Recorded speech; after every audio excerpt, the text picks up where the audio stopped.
안녕하십니까. 반도체 소식을 전하는 고독 달팽이 김석준 소장입니다. 이번 주에는 반도체에 관련된 아주 쇼킹한 뉴스는 별로 없었습니다. 다만 이제 뭐 K 반도체 가지고 정부에서 이렇게 그 지방 이전에 대한 얘기가 좀 있었는데 그거에 대해도 제가 한번 살펴보도록 하겠습니다. 오늘은 삼성이 그토록 그 자랑하는 수직 계열화, 그 수직 계열화의 두 얼굴, 절대 무기가 될 수도 있고 절대 숙제가 될 수도 있습니다. 거기에 대한 얘기를 좀 해보도록 하겠습니다. 삼성전자는 반도체 이제 설계에서부터 제조, 패키징 그리고 스마트폰 같이 완전히 반도체 풀스택을 할 수 있는 전 세계에서 유일한 기업입니다. 인텔이 좀 그렇긴 했는데 지금은 그렇지는 않고요. 메모리, 파운드리, AP, 어플리케이션이죠. 이미지 센서, 패키징 너무나 많은 사업을 다 하고 있습니다. 그래서 삼성이 이게 이 절대 무기가 될 수도 있지만 절대 숙제가 될 수도 있습니다. 그래서 바로 오늘 이 질문은 삼성의 수직 계열화 과연 세계 최강 무기인가 아니면 거대한 딜레마인가, 이 얘기를 한번 살펴보도록 하겠습니다. 삼성이 수직 계열화의 초강점을 가지고 있는데 네 가지가 있습니다. 그래서 메모리, 파운드리, SoC, 시스템 온칩이죠. 패키징, 이게 그 초통합, 이렇게 하는 회사가 없어요. 이 네 가지를 다 한다는 것은 물리적으로 불가능합니다. 그런데 삼성은 메모리, HBM, DDR, 낸드, 로직, 파운드리, 모바일 AP, 엑시노스 2600 지금 만들고 있죠. 패키징, HBM 패키징, 2.5D, 3D, 세트, 스마트폰, 가전까지 다 하겠습니다. 세계 유일한 풀스택 반도체 기업입니다. 그러니까 HBM, 로직, 패키징, 세트가 한 회사 안에 돌아감으로 해서 제품 구조, 최적화 속도는 세계 최상급입니다. 아무도 늘 따라갈 수 없습니다. 전무후무합니다. 특히 AI 시대의 HBM, 로직, 패키징 최적화, 지금 HBM4부터는 HBM과 제일 밑에 들어가는 이 베이스 타일을 한 회사에서 해야 되는데 지금 HBM에서 최강인 이 SK도 지금 풀지 못하고 있고 마이크론도 풀지 못합니다. 이 점이 삼성의 이제 최대 무기죠. 공급망 충격에도 강한 그런 반도체 기업입니다. TSMC, SK 하이닉스, 마이크론, 퀄컴, 미디어텍 모든 특정 영역에만 집중하고 있습니다. 그러나 삼성은 모든 영역. 그러다 보니까 이게 좀 경쟁력이 좋을 때도 있고 나쁠 때도 있는 거예요. 메모리가 흔들리면 AP라 파운드리 이제 세트에서 이제 커버를 하고, 파운드리가 흔들리면 메모리 세트가 커버하고. 삼성이 1분기에 좋은 실적이 낼 수 있었던 건 뭐냐면 반도체에서는 죽을 썼는데 MX 사업부에서 갤럭시 S25가 잘 팔려서 또 이렇게 커버를 해주고 이런 거죠. 실제로 이제 뭐 D램이 안 좋았던 2019년, 20년 이때도 이제 삼성의 전체적인 실적은 이제 스마트폰이라든가 가전이 되받쳐주면서 흑자를 유지했고 뭐 적자를 볼 때도 있었습니다. 세계 경기 변동성이 가장 강한 구조라고 얘기하지만 삼성도 적자를 볼 때가 있었단 말이에요.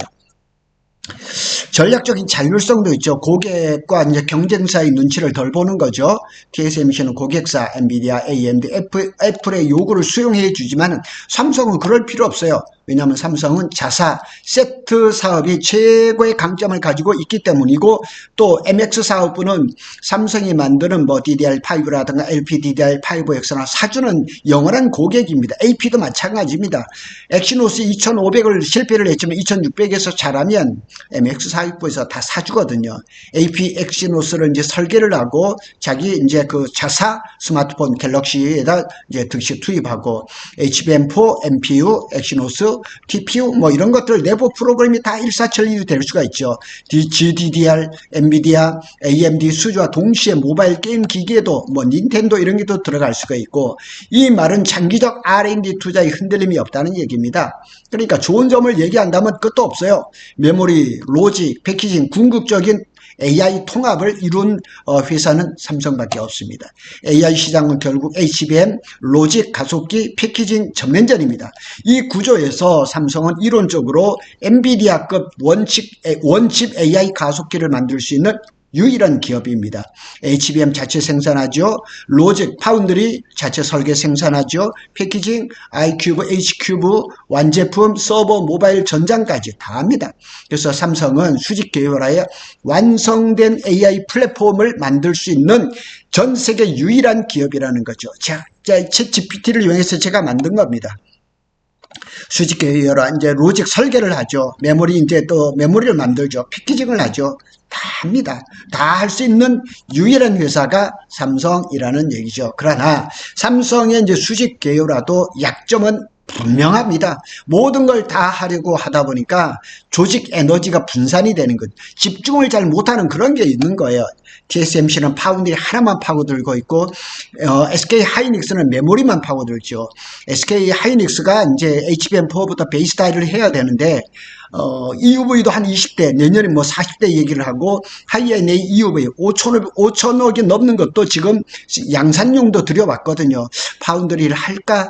파운드리는, 가까운 장래를 하기는 어렵습니다. 삼성은 메모리, 파운드리, 모바일, AP, 이미지 센서, 랜드, 로직, 패키징, 서버, 스마트폰, 너무나 많은 사업을 다 동시에 하고 있어요. 초고도화가 필요한 AI 시대에는 각 영역의 집중력이 상대적으로 떨어지는 구조적인 단점을 가지고 있어요. 그러니까 이 각 분야 이렇게 여러 분 이렇게 돼 있는 이 조직들이 일사불란하게 잘 이렇게 조직이 잘 움직인다면 모르겠지만 어느 한 군데서 삐끗해버리면은 서로 이제 연쇄적인 그런 현상이 나타난 거죠. 특히 파운드리 부분은 TSMC하고 격차가 엄청 벌어졌죠. 조직의 이제 집중도가 부족했고 또 이 메모리만 하던 회사가 파운드리를 하려니까 근본적으로 그 이제 마인드가 좀 안 됐던 거죠. 그리고 내부 경쟁이 치열해져서 외부 고객 신뢰 확보도 좀 어려워요. 삼성 그 파운드리는 퀄컴 엔비디아 칩도 만들어야 되고 동시에 엑시노스도 만들어야 돼요. 그런데 삼성 입장에서 보면, 삼성 고객 입장에서 보면 내가 만든 설계 기술이 삼성 모바일 사업으로 흘러들어갈 수 있다. 그러니까 TSMC 같은 경우는 고객과 경쟁하지 않는다. 확실한 것이 있는데 삼성은 그게 잠재적인 불안 요소가 된다는 거죠. 그래서 TSMC가 초강세적인 이유는 철저한 분업, 고객 중심이 있는데 이것이 삼성한테는 조금 모자랍니다. 너무 많은 사업을 동시에 끌어안아서 전략적인 선택이 느려질 수도 있어요. 메모리는 HBM 중심의 캐파가 필요하고 파운드리는 2나노, 3나노 이제 뭐 이렇게 3D DRAM 뭐 이런 것들도 더 해야 되고 패키징은 AI 반도체 여기에서 패키징도 뭐 I큐브, H큐브 하지만은 TSMC의 뭐 코어스 이런 거에 대해서 비해서는 좀 낮죠. 그래서 이게 모든 사업부에다가 다 이렇게 해야 되다 보니까 돈이 너무 많이 드는 거예요. 그래서 삼성전자는 1년에 40조, 50조씩 설비 투자를 하지만은 여러 사업에 동시에 투입을 해야 되다 보니까 자본 부담이 압도적으로 높습니다. 그래서 SK 하이닉스처럼 HBM 올인하는 이런 그 전략이 보다는 상대적으로 좀 느릴 수도 있습니다. 그래서 그룹 내에서 충돌하는 경우도 있어요. 스마트폰 사업부는 엑시노스 성능을 올려달라, 파운드리 사업부는 TSMC의 고객 대응하느라 여력이 없다, 메모리 사업부는 HBM 승설에 돈을 더 달라. 수직 계열이 깊을수록 사업부 간에 우선순위 충돌이 발생할 가능성이 많은 거예요. 결론을 한번 지어볼까요? 삼성의 수직 계열화는 절대 무기이자 절대 숙제라는 거. 이건 뭐 명확한 것 같습니다. 강점을 요약하면 HBM, 패키징, 파운드리, 세트까지 통합한 세계 유일한 풀스택 반도체 기업이라는 거. 경기 변동에 강하고 장기 R&D 독자 전략에도 가능합니다. 약점도 있죠. 너무 많은 사업을 동시에 해야 되다 보니까 집중도가 떨어지죠. 그래서 그 중에서 제일 중요한 게 DS 사업부, 반도체 사업부예요. 반도체 사업부만 잘 되면 MX 사업부나 뭐 파운드리 이렇게 쭉쭉쭉 나가는데 사실 한 2, 3년 동안 반도체 사업부가 잘 못했죠. 파운드리 사업부는 이제 고객 신뢰가 또 문제고 자본은 괜찮은데 인력이 많이 분산됐죠. 고급 인력들이 SK로 마이크론으로 떠나버렸죠.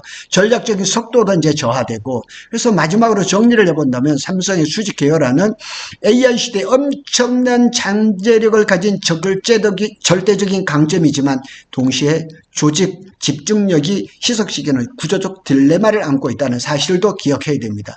삼성이 엄청난 강점인 것은 사실입니다. 잘 갈리면 절대 무기가 될 것이고 안 그러면 삐끗하면 절대 숙제가 되어버리는 그런 딜레마에 쌓여 있다는 사실을 오늘 한번 살펴봤습니다. 고독 달팽이는 삼성전자와 SK 하이닉스의 반도체 소식을 빠르게 전해드리고 있습니다. 감사합니다.